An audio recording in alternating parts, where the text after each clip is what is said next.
and it's like the rarest shit in the game.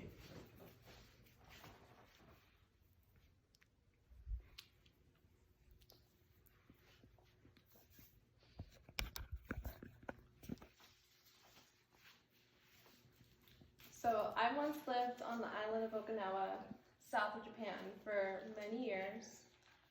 There, the locals demonstrated a lot of Western ideals and culture, which was brought forth to them by the American presence there. In order to understand the relationship between the two, you really have to go back in history. Three major events identify the relationship easily. The Battle of Okinawa in 1945, the reversion of Okinawa in 1971, and the tsunami of 2011. So, towards the end of World War II, the Japanese Imperial Army advanced to Okinawa and began fortifying and pillaging all the island's resources. They filled Okinawan heads with propaganda, stating that any captives would be tortured, raped, and killed in order to discourage surrendering.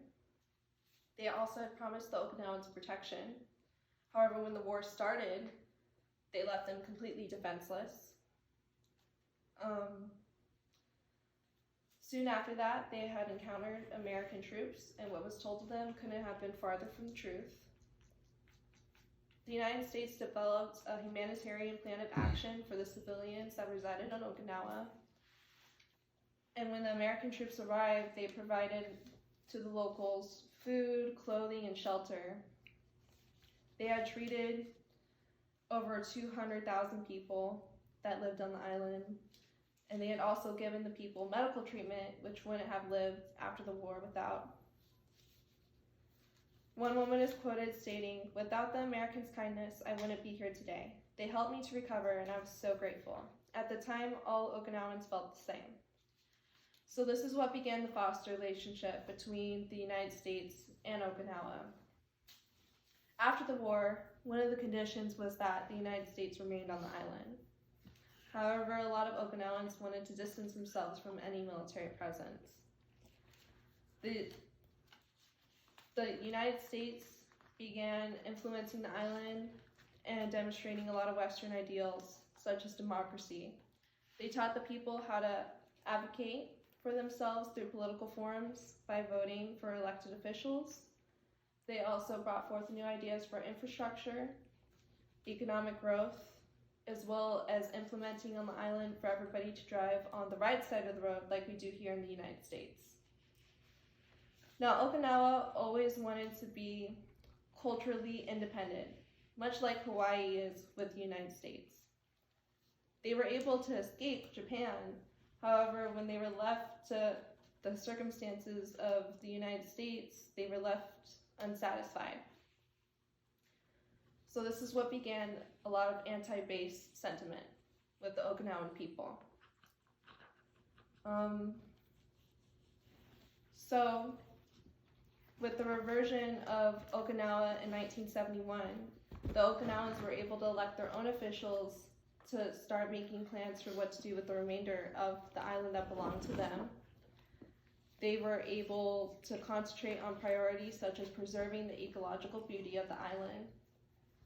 And they also wanted to gain back a lot of their territory to execute that, and began advocating for parts of bases to be returned back to them.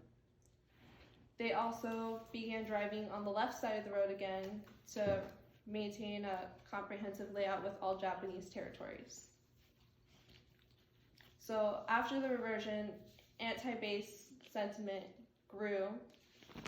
Protests began outside of bases, and the people were still unsatisfied with results.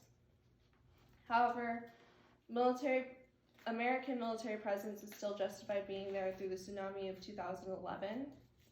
Whenever the tsunami hit, it left mainland Japan completely devastated, and since the United States were stationed so close with a lot of personnel and resources, they were able to provide Japan with relief.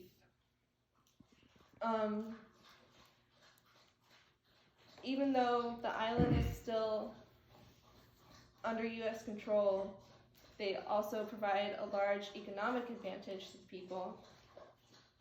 CNN reported that U.S. forces spend an annual $1.9 billion on the local economy.